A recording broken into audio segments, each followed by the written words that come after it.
asante kwa kuwa uko pamoja nasi. Tunaomba tutangulie, Bwana, neema yako, uweza wako, nguvu zako wako, Bwana, zitufunike. Uwe Bwana kwetu, katika jina la Yesu. Kaa nasi tena, Bwana. Bwana Yesu asifiwe sana. Kitabu cha Nehemia 2. Kitabu cha Nehemia 2:17 mpaka 20. Bwana Yesu asifiwe sana. Huo mstari Mungu alikuwa amenipa Ijumaa wakati tuko kwenye maombi ya siku ya Ijumaa. Bwana Yesu asifiwe sana. Na wakaribisha sana siku ya hiyo ya Ijumaa, tutakuwa na maombi hapa kuanzia saa 11 jioni. Kwa hiyo usipange kukosa. Tuna vitu vingi vya kumshukuru Mungu, lakini tuanze na hicho kitabu cha Nehemia 2.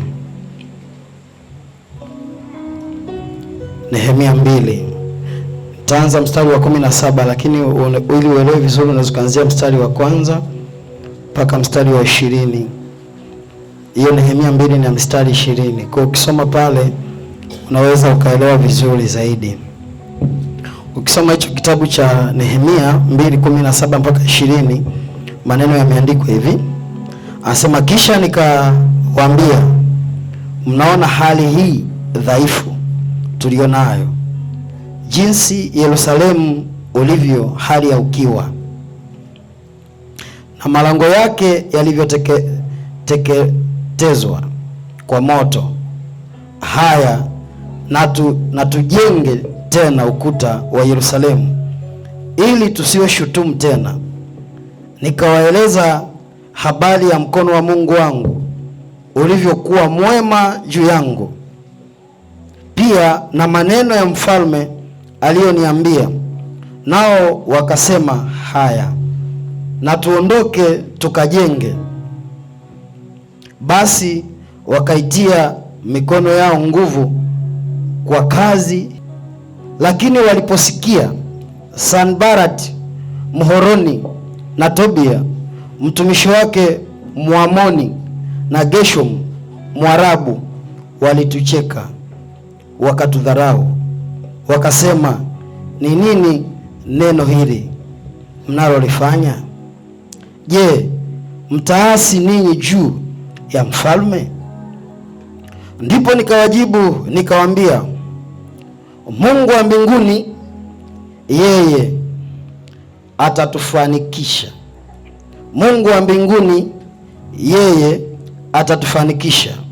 Kwa hiyo sisi watumishi wake tutaondoka na kujenga, lakini ninyi hamna sehemu wala haki wala kumbukumbu katika Yerusalemu. Bwana Yesu asifiwe sana. Narudia mstari wa 19. Anasema, lakini waliposikia Sanbalati Mhoroni na Tobia mtumishi wake Mwamoni na Geshom Mwarabu walitucheka, wakatudharau, wakasema, ni nini neno hili mnalolifanya? Je, mtaasi nini juu ya mfalme? Ndipo nikawajibu nikawaambia, Mungu wa mbinguni yeye atatufanikisha. Kwa hiyo sisi watumishi wake tutaondoka na kujenga, lakini ninyi hamna sehemu wala haki wala kumbukumbu katika Yerusalemu. Bwana Yesu asifiwe sana. Wakati Roho Mtakatifu ananipa hiyo mstari, alianza kunitafakarisha sana. Alianza kunitafakarisha sana namna ambavyo Mungu ni mwema. Bwana Yesu asifiwe sana. Nehemia alikuwa anafanya kazi kwenye nyumba ya mfalme. Alikuwa ni mfanyakazi wa mfalme, anaitwa Altashasta. Bwana Yesu asifiwe. Lakini kule kwao Yerusalemu kulikuwa kumeharibiwa. Bwana Yesu asifiwe sana. Na kwa sababu kulikuwa kumeharibiwa, alikuwa na vitu vingi sana vinavyomtesa kwenye moyo wake. Ukitangulia kusoma huko, huyu huyu Nehemia alikuwa anamuomba Mungu kwa habari ya mji wao, kwa habari ya wazazi wake, kwa habari ya watu wa nyumbani mwake. Na asubuhi anasema mfalme alimuona. Baada ya mfalme kumuona akamwambia, mbona umenyong'onyea wakati haumwi? Bwana Yesu asifiwe. Ukiangalia kwenye hicho kipengele, hayo matokeo ya mfalme kumuona ni kile ambacho Nehemia alikuwa amekibeba ndani. Bwana Yesu asifiwe. Kwa hiyo kilikuwa kimebeba ndani, lakini kilireflect kwa nani? Kwa mfalme, akaona. Bwana Yesu asifiwe sana. Kwa hiyo akabidi amweleze mfalme hali halisi na mazingira jinsi yalivyo ya huko nyumbani kwao. Kwa hiyo akawa amemruhusu, akapiga na mihuri, akampa watu, akampa na vitu vya kujengea ule ukuta. Bwana Yesu asifiwe. Yaani kwa lugha nzuri tunasema alimpa mahitaji yote ya kwenda kujenga. Pamoja na kwamba alipewa mahitaji yote ya kwenda kujenga, hakuwa salama. Sio kwa sababu tu alipewa kwamba alienda tu kirahisi, kwamba alifika tu kirahisi. Amepewa mamlaka, amepewa na watu ya kwenda kujenga ukuta, lakini bado alikutana na upinzani njiani. Bwana Yesu asifiwe sana. Haleluya. Kwa ukiendelea kusoma hiyo Nehemia 2 mstari wa kwanza,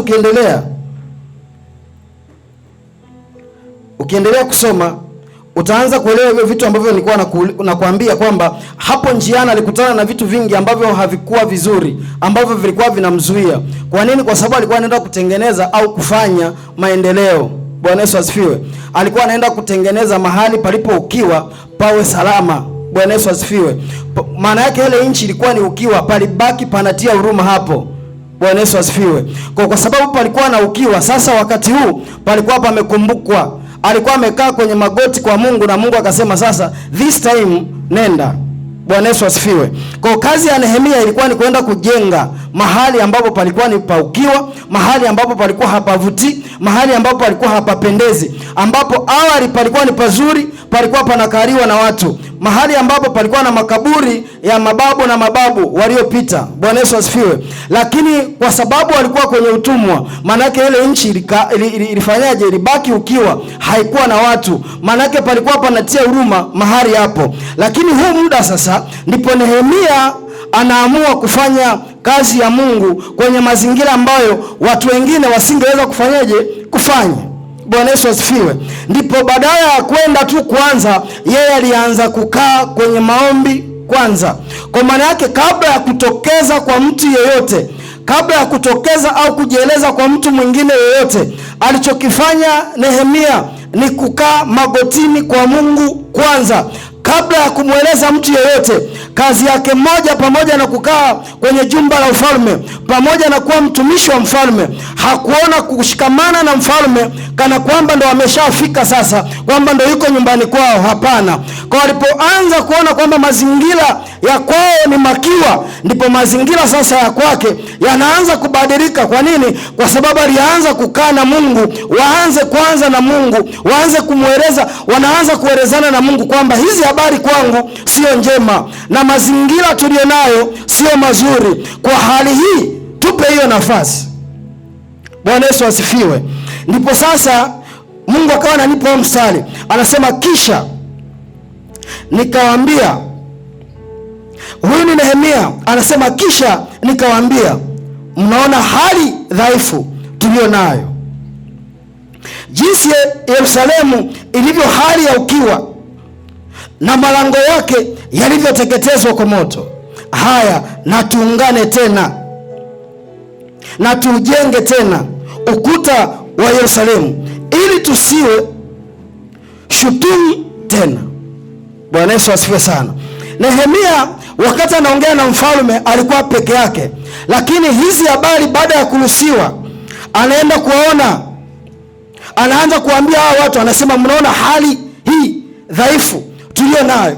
Maana yake katika hali ya kawaida na mazingira waliokuwa nayo, hao watu walikuwa wanaonekana, wao wenyewe walikuwa wanajiona hivyo, na jamii iliyokuwa imewazunguka walikuwa wanaona hivyo kwamba wao ni nini? Ni dhaifu. kwamba wao hawafanyeje, hawawezi. Bwana Yesu asifiwe sana. Walikuwa hawawezi, yani hawawezi kwa chochote. Wanakoenda wanatia huruma, na watu walionao nao wanatia huruma. Maana yake kwa kipindi hiki tulicho nacho tungesema hawa watu walikuwa hawana nini? Uwezo. Bwana Yesu asifiwe sana. Hawa watu walikuwa hawana uwezo. Mstari wa 18 anasema hivi, nikawaeleza habari ya mkono wa Mungu wangu ulivyokuwa mwema juu yangu, pia na maneno ya mfalme aliyoniambia. Nao wakasema, haya, na tuondoke tukajenge. Basi wakaitia mikono yao nguvu. Bwana Yesu asifiwe sana. Anasema wakaitia mikono yao nguvu kwa kazi hiyo njema. Bwana Yesu asifiwe sana. Maagizo Nehemia alishapewa, ameshapewa maagizo, na maagizo baada ya Nehemia kupewa hakutaka kubaki nayo peke yake. Maana yake alikuwa na watu ambao alienda kuwashirikisha hizo habari za ufalme wa Mungu ambao Mungu amemwambia Nehemia, na hawa watu baada ya kusikiliza hizo habari wakajitia nguvu. Bwana Yesu asifiwe. Huko juu tumeona hawa watu walikuwa hawana namna, walikuwa hawawezi, walikuwa hawana nguvu, walikuwa ni wakiwa, walikuwa ni watu wa kutia nini? Huruma. Lakini miongoni mwa wanyonge, miongoni mwa wachache, miongoni mwa watu ambao walikuwa hawawezi, alitokea mtu miongoni mwao ambaye alitambua nafasi ya kwake katika jamii au kwenye mazingira aliyokuwa nayo, ambayo aliamua kumtafuta Mungu kwenye mazingira yale yale, ambapo mtu mwingine angeweza kusema mimi ninafanya kazi Ikuru, siwezi kumwomba Mungu, siwezi kumtafuta Mungu. Mungu hawezi kusema na mimi Ikuru. Bwana Yesu asifiwe. Lakini mazingira yale yale ya Ikuru ndio Nehemia alipoamua kukaa na Mungu peke yake, na baada ya kupata ujumbe Nehemia anaamua kuambia ndugu zake, baada ya kubeba ule ujumbe wa Bwana. Maana yake kwa sababu alikuwa na ujumbe wa Mungu ndani yake, baada ya kuwapelekea ndugu zake anasema wakajitia nini? Maana yake walikusanyana pamoja, wakakubaliana pamoja. Kwa lugha nzuri ni kwamba walikubaliana na ule ujumbe, walikubaliana au waliupokea ule ujumbe ambao ulitoka kwa Mungu kwa kupitia kinywa cha nani? Cha Nehemia. Bwana Yesu asifiwe sana. Ndio maana anasema nikawaeleza habari ya mkono wa Mungu. Alikuwa anawaeleza habari ya mkono wa Mungu, namna Mungu alivyofanya akiwa kwenye ufalme, namna Mungu alivyofanya akiwa kwenye ufalme, namna Mungu alivyomwelekeza. Anasema nikawaeleza habari ya mkono wa Mungu wangu ulivyokuwa mwema, ya mkono wa Mungu ulivyokuwa mwema. Bwana Yesu asifiwe sana. Mkono wa Mungu ulikuwa mwema juu ya Nehemia. Anasema maneno ya mfalme aliyoniambia, anasema nao wakasema, haya, na tuondoke tukajenge. Haya, baada ya kusikia hizi habari, namna Mungu alivyofanya, namna Mungu alivyokuwa mwema kwa ndugu yetu, namna mfalme alivyotamka maneno mazuri kwake, baada ya kusikia hawakutaka kusita, wala hawakutaka kutia huruma, wala hawakutaka kukumbuka hali walionayo. Maana yake walifanya maamuzi muda huo, wanasema haya, na tuondoke tukajenge. Wanasema haya, na tuondoke tukafanyaje? Tukajenge. Maana yake baada ya kusikia habari njema, walikuwa na uhakika wa 100% kwamba mahali tulipo na hatua tunazozichukua ni salama. Ni salama. Kwa nini? Kwa sababu ni neno linalotoka kwa nani? Kwa Bwana. Ni neno ambalo Mungu mwenyewe ameliachilia kwenye maisha ya kwetu. Bwana Yesu asifiwe. Hizi habari tunapozisikiliza kwenye masikio yetu, ndipo nikitazama na kuangalia katikati ya jamii, katikati ya mazingira, katikati ya watu tulionao, katikati ya jamii tulionayo, tukiangalia kwenye ardhi tulionayo, tukiangalia mazingira ya watu tulionayo, Tuna aina ya watu wengi, tuna aina ya vitu vingi, tuna aina ya watu ambao Mungu anaweza kawainua kwenye jamii. Inaweza ikawa ni kwenye siasa, inaweza ikawa ni kwenye dini, inaweza ikawa ni mahali popote, inaweza ikawa ni kwenye mtaa. Mungu uwaga anamtumia mtu mmoja, na ndio maana anasema nikatafuta mtu miongoni mwao. Anatafuta mtu miongoni mwao ambaye mtu huyo atakuwa na uwezo wa kusikia sauti ya Bwana, na akishasikia sauti ya Bwana, maana yake hiyo sauti akishasikia atapeleka ujumbe wa Bwana kwa wale watu ambao wako tayari kusikia, na baada ya hao watu kusikia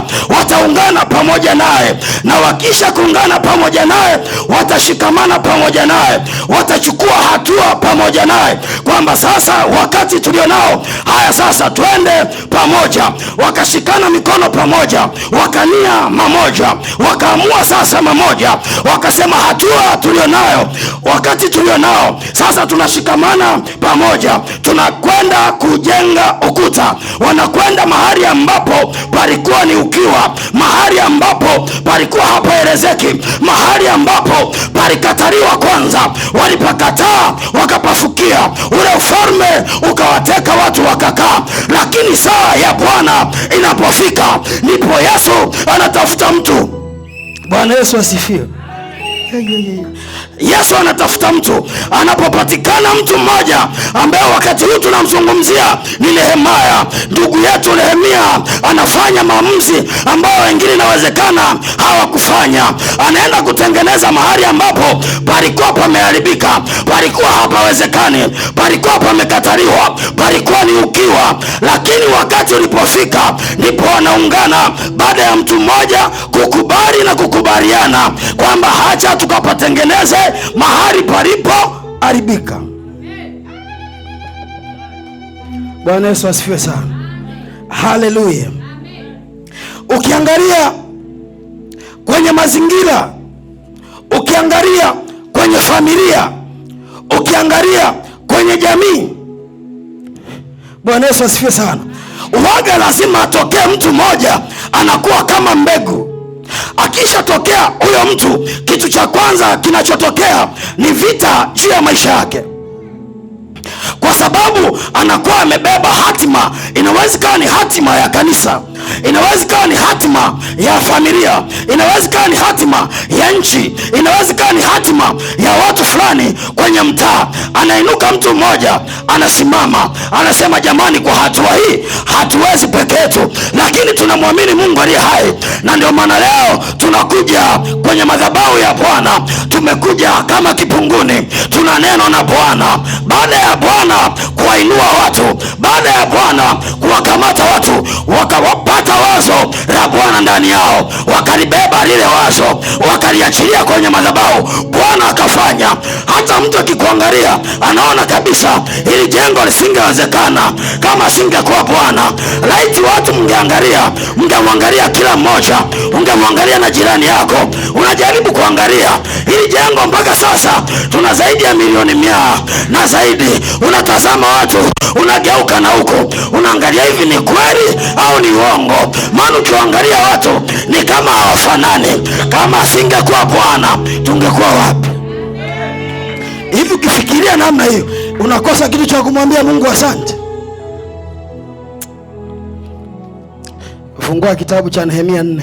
Mtu yeyote ambaye anasimama badala ya Mungu kwa ajili ya kutimiza yaliyo makusudi ya Mungu, kinachotokea, wanatokea watu wanaomkandamiza, wanatokea watu wanaomzuia, wanatokea watu wanaomkatisha tamaa, wanatokea watu wanaomcheka, wanatokea watu wanaomkatisha tamaa, wanatokea watu wa kumbeza. Akishafika kwenye hiyo pointi, ukishaona kwenye kanisa lako kuna aina ya watu wa namna hiyo, wanakuambia hela hazipo lakini tutajenga, wanakuambia hatuna lakini tunaweza, kwa sababu wanasema tutajenga kwa sababu tunamwamini Mungu. Hatujengi kwa sababu tuna pesa, tunajenga kwa sababu tunaye Mungu. Maana yake ndo watu hao wakina Nehemia, ambao maana yake ndani yao ni lazima kwanza wamjue Mungu. Kinachotokea, hawa watu wanapigwa vita, hawa watu hata hata maisha ya rohoni wachawi wanakuwa wengi juu ya maisha yao.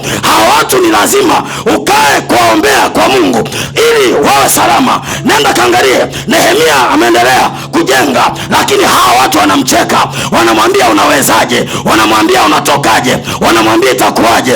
Haitawezekana. Lakini anachojua jambo moja, kwamba aliyenituma ndiye anayenilinda, aliyenituma ndiye anayesimama, aliyenituma ndiye aliyekamilisha. Na ndio maana Biblia inasema walipokuwa wanaendelea kujenga, anasema mkono mmoja ulikuwa ukijenga, mkono mwingine umeshika mtutu, wanalinda kwamba wale wake adui apite.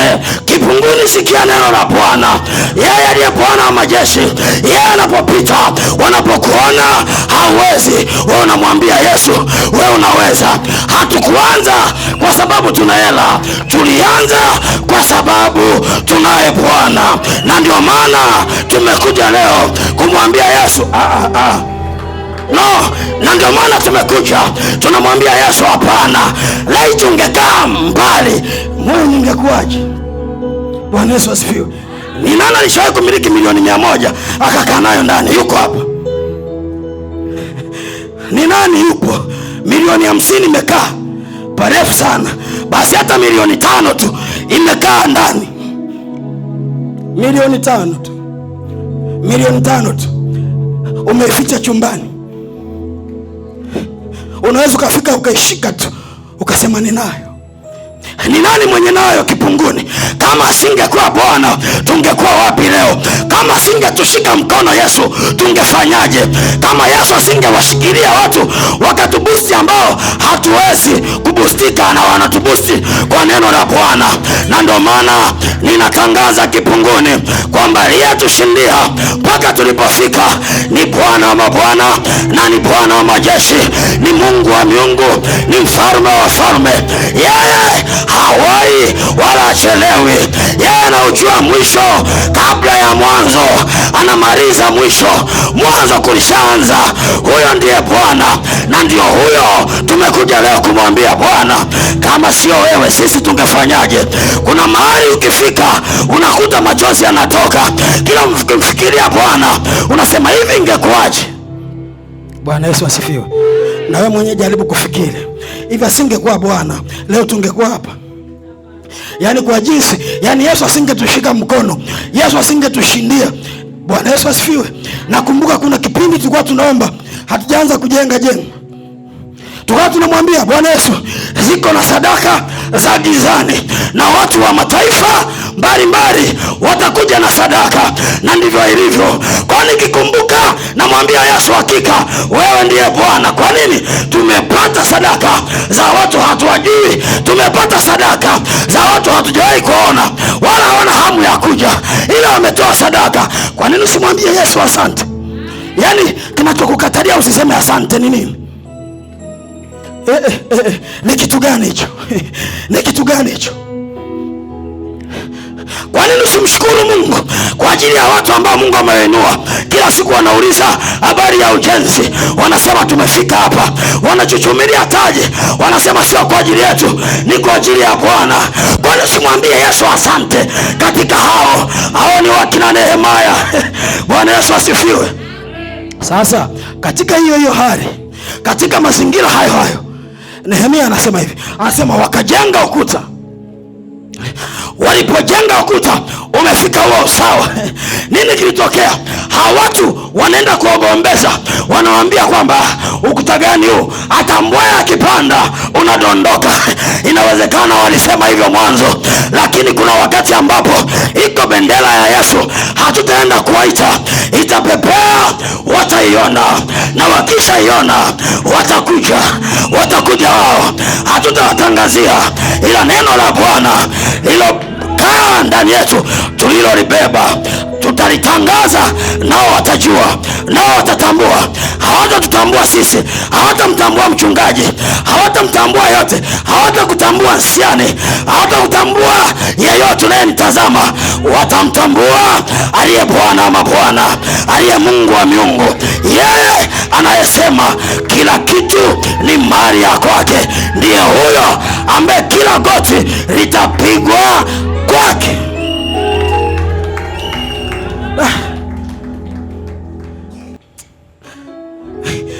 vitu ni vigeni, hata mimi sikuwahi kuviona namna hii. Bwana Yesu asifiwe. Haleluya. Majira na nyakati tulizo nazo, kuwa makini na mazingira ulionayo.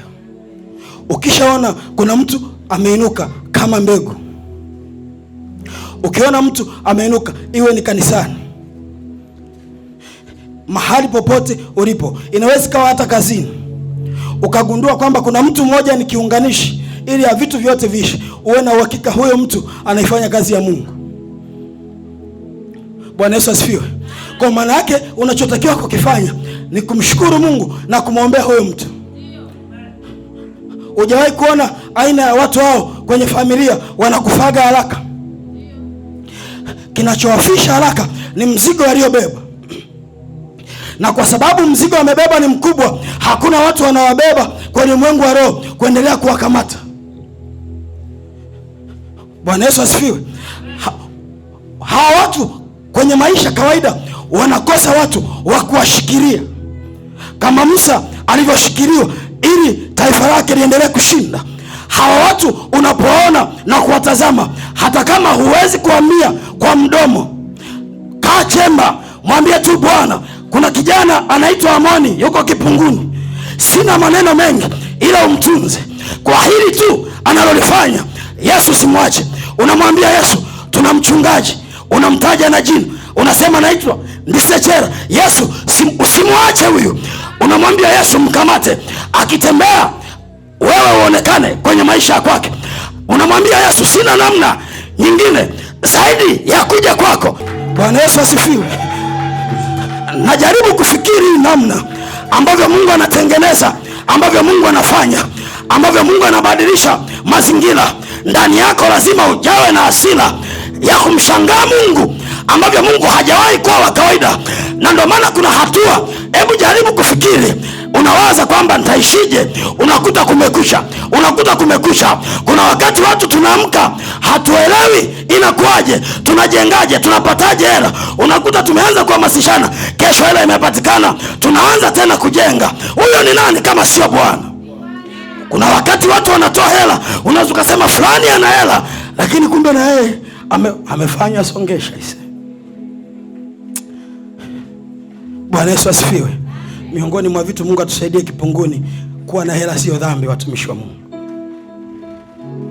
Na tunakuwa na hela kwa ajili ya kujenga ufalme wa Mungu.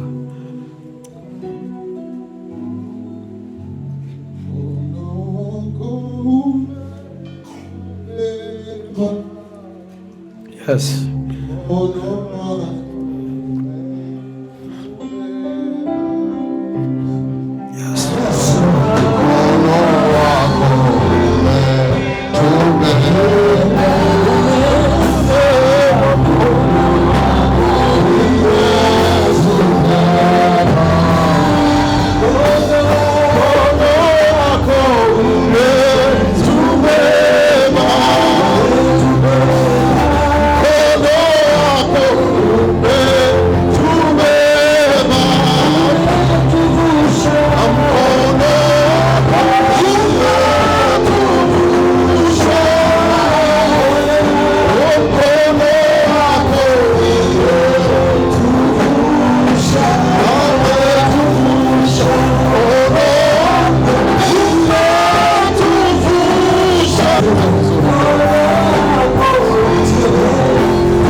Mtumishi wa Mungu alikuwa anasema tunakutana na upinzani mkubwa sana.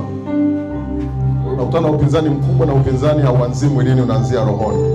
Nakumbuka wakati tunaanza kujenga na wengine walipoona wazo la ghorofa, kuna watu kutoka nje walikuwa wanazungumza na watu wa ndani kwamba nyinyi mbona ni watu dhaifu, kama umesikia neno unaposema.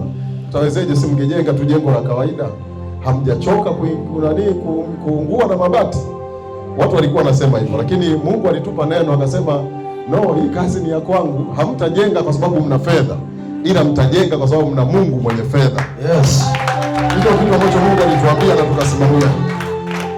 Watu wa nje huwa wanatoka wanaingia ndani, wanawashauri, wanawaharibu watu wa ndani kwa kuwapa ushauri, wanaharibu mioyo yao. Kwa hiyo upinzani unakuta sio kwamba unaanzia tu nje, unakuta ndani mwenyewe tu mna upinzani.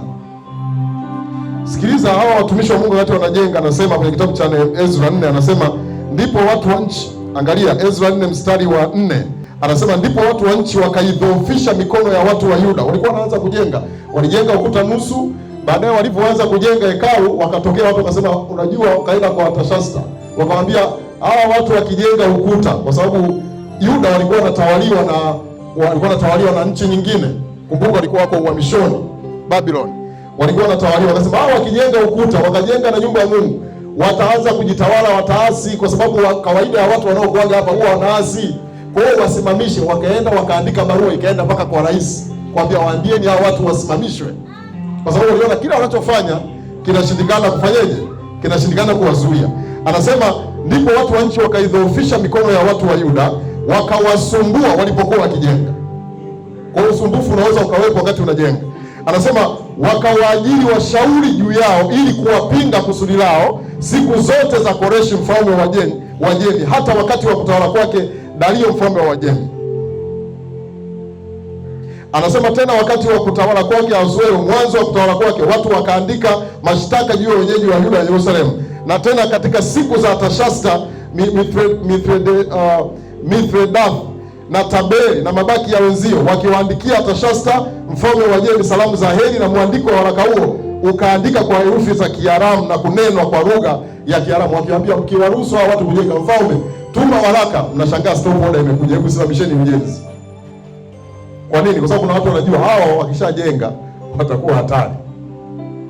Kwa hiyo kusema mkono wa Mungu umetubeba, sio kwamba upinzani haupo. Upinzani upo ndani, upo nje. Mwingine unatokea nje, lakini mwingine unatokea ndani, ila mkono wa Mungu umeshinda. Kwa nini? Kwa sababu mkono wa Mungu ulikuwa juu ya Nehemia. Biblia inasema mkono mwema wa Mungu ulikuwa juu ya Nehemia. Mkono mwema wa Mungu maana yake ni nguvu za Roho Mtakatifu zilikuwa juu ya Nehemia. Na leo tunapoanza siku ya kwanza kusalia kwenye jengo hili, ninamwomba Mungu, mkono wa Mungu, mkono mwema wa Mungu ambao ni Roho Mtakatifu uwe juu ya kila mtu, ili atakapoenda kwa mtu akimwambia tunajenga hekalu, Mungu awe ametangulia kulainisha moyo wake. Mkono wako, mkono wako